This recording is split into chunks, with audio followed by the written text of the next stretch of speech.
Hi అండి, నమస్తే. Welcome to my channel Lakshmi Ramana recipes. ఈరోజు మనం ఒక మంచి రుచికరమైన కర్రీ రెసిపీని ప్రిపేర్ చేసేసుకుందామండి. చూడండి ఎంత కలర్ఫుల్గా ఉంది కదా అండి. టేస్ట్ కూడా చాలా అంటే చాలా బాగుంటుంది. నోటికి పుల్ల పుల్లంగా కారం కారంగా. అదే ఉల్లిపాయ పులుసు అండి, ఆనియన్ కర్రీ. వేడి వేడి అన్నంలోకి చాలా బాగుంటుంది. అలాగే మనం రోటీ, చపాతీ, దోశ, ఇడ్లీలో కూడా తినొచ్చు. కాబట్టి ఎలా తయారు చేసుకోవాలో చూసేద్దాం. ముందుగా స్టవ్ వెలిగించుకొని ప్యాన్ పెట్టుకొని 1 టీ స్పూన్ నూనె వేసుకోవాలండి. నూనె వేడెక్కిన తర్వాత 1 టేబుల్ స్పూన్ ధనియాలు, అలాగే 1/4 టీ స్పూన్ మెంతులు, 1/2 టీ స్పూన్ మిరియాలు, 1/2 టీ స్పూన్ జీలకర్ర వేసేసుకోవాలండి. ఇప్పుడు మీడియం ఫ్లేమ్లో ఇలా కలుపుకుంటూ 1 నిమిషం ఫ్రై చేసేసుకోవాలి. హై ఫ్లేమ్ పెట్టకూడదు. చూడండి ఇలా మంచి కమ్మటి వాసన వచ్చే వరకు మనం ఫ్రై చేసేసుకోవాలి. ఇప్పుడు వేగిన తర్వాత 5 ఎండుమిరపకాయల్ని తుంచి వేసేసుకోవాలి. అలాగే కొద్దిగా పచ్చి కరివేపాకు కూడా వేసేసుకోవాలండి. ఇప్పుడు వీటిని ఇలా కలుపుకుంటూ మీడియం ఫ్లేమ్లోనే 1 నిమిషం ఫ్రై చేసేసుకోవాలి. హై ఫ్లేమ్ పెట్టకూడదండి, మాడిపోతే టేస్ట్ బాగుండదు. ఇలా కలుపుకుంటూనే మనం ఫ్రై చేసేసుకోవాలి.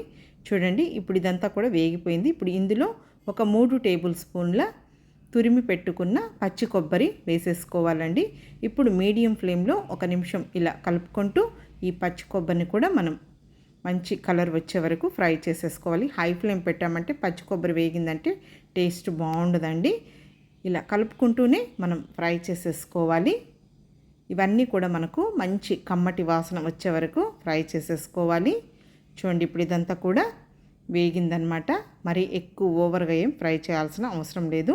ఇప్పుడు స్టవ్ ఆఫ్ చేసేసుకొని దీనిని పక్కన పెట్టేసుకోవాలండి, చల్లారనివ్వాలి. ఇక్కడ నేను ఒక చిన్న నిమ్మకాయ సైజ్ అంతా చింతపండుని 10 నిమిషాల ముందే నానబెట్టుకొని చింతపండు పులుసు తీసి పెట్టుకున్నానండి. ఇప్పుడు ఇదంతా కూడా చల్లారిపోయింది. ముందుగా మనం వేయించి పెట్టుకున్నాం కదా, ఒక మిక్సీ జార్ తీసేసుకొని ఇప్పుడు ఇదంతా కూడా ఇందులో వేసేసుకోవాలి. కొద్దిగా నీళ్లు వేసేసుకొని మెత్తగా గ్రైండ్ చేసేసుకోవాలి. చూడండి ఈ విధంగా మనం మిక్సీ పట్టేసుకోవాలి. ఇప్పుడు ఇది తీసి పక్కన పెట్టేసుకుందాము. ఇప్పుడు మళ్ళీ స్టవ్ వెలిగించుకొని ప్యాన్ పెట్టేసుకొని 2 టేబుల్ స్పూన్ల నూనె వేసుకోవాలి. చాలండి, నూనె మరి ఎక్కువేం అవసరం లేదు. నూనె వేడెక్కిన తర్వాత 1/2 టీ స్పూన్ ఆవాలు, 1/2 టీ స్పూన్ మినప్పప్పు, 1/4 టీ స్పూన్ పచ్చిశనగపప్పు, అలాగే 1/4 టీ స్పూన్ జీలకర్ర, ఇంకొక 1/4 టీ స్పూన్ మెంతులు కూడా వేసేసుకొని ఇప్పుడు ఇవన్నీ బాగా వేగిన తర్వాత 1 ఎండుమిరపకాయని తుంచి వేసేసుకోవాలి. తర్వాత 3 పచ్చిమిరపకాయని నిలువుగా కట్ చేసి వేసుకొని కొద్దిగా కరివేపాకు కూడా వేసేసుకొని ఇంకా ఇదంతా కూడా జస్ట్ ఒకసారి ఇలా కలుపుకుంటూ ఫ్రై చేసుకోవాలి. చూడండి ఈ విధంగా వేగితే సరిపోతుంది పచ్చిమిరపకాయ ముక్కలు. ఇప్పుడు ఇందులో మెయిన్ అండి 3 మీడియం సైజులో ఉన్న ఉల్లిపాయల్ని చూడండి ఈ విధంగా, మరీ చిన్నవిగా కాకుండా ఈ విధంగా ముక్కలుగా కట్ చేసి వేసుకోవాలి. మీకు కావాలంటే చిన్న ఉల్లిపాయలు ఉంటాయి కదా అండి, అవి కూడా వేస్ట్ చేసుకోవచ్చు. ఇక్కడైతే నేను పెద్ద ఉల్లిపాయలతో చేస్తున్నాను. ఇప్పుడు 1/2 టీ స్పూన్ పసుపు పొడి వేసేసుకొని జస్ట్ ఈ ఉల్లిపాయ ముక్కల్ని ఎక్కువసేపు ఫ్రై చేయకూడదండి. 1 నిమిషం మాత్రమే ఇలా కలుపుకుంటూ ఫ్రై చేసుకోవాలి. మనకు ఉల్లిపాయ కర్రీ కాబట్టి కొద్దిగా ఈ ఉల్లిపాయ ముక్కలు క్రంచీగా ఉంటేనే టేస్ట్ బాగుంటుంది. ఇప్పుడు కొద్దిగా వేగిన తర్వాత ముందుగా మనం మిక్సీ పట్టి పెట్టుకున్నాం కదా, ఈ మసాలా పేస్ట్ని ఇందులో వేసేసుకోవాలి. చాలా బాగుంటుందండి వేడి వేడి రైస్లోకి ఈ కర్రీ అయితే. అలాగే రాగి సంగటి కూడా మంచి కాంబినేషన్. ఇప్పుడు ఇదంతా కూడా మనం ఆల్రెడీ ఫ్రై చేసేసుకున్నాం కాబట్టి జస్ట్ ఒకసారి అంతా కూడా ఈ విధంగా కలిపేసుకుంటే సరిపోతుంది.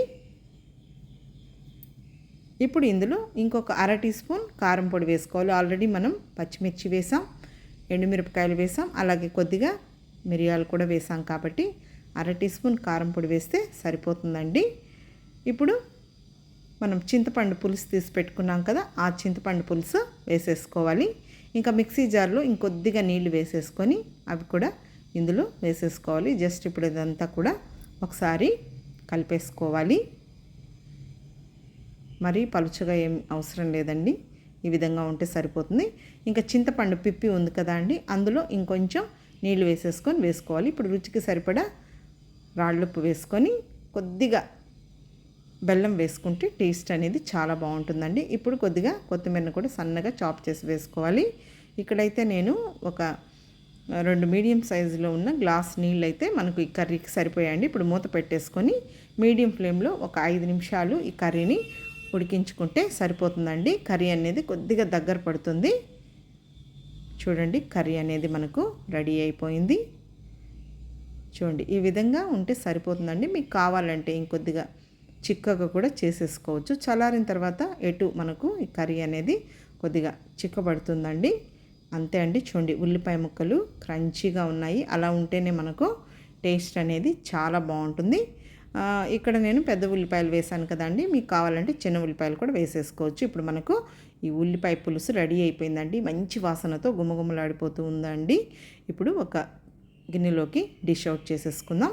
ఈ విధంగా చేసేసుకొని వేడి అన్నంలో ఈ ఉల్లిపాయ పులుసు వేసుకొని తింటే సూపర్ టేస్టీగా ఉంటుందండి. నోటికి పుల్లంగా కారంగా ఇంకొద్దిగా కొత్తిమీర వేసేసుకుంటే సరిపోతుంది. దోశ, ఇడ్లీ, చపాతీలో కూడా తినచ్చు. కాబట్టి తప్పకుండా ట్రై చేయండి. ఈ వీడియో మీకు నచ్చితే లైక్ చేయండి, షేర్ చేయండి. కొత్తగా చూస్తున్న వారైతే నా ఛానల్ని తప్పకుండా సబ్స్క్రైబ్ చేసుకోండి. ఇంకొక మంచి వీడియోతో మళ్ళీ కలుద్దాం. నమస్తే అండి.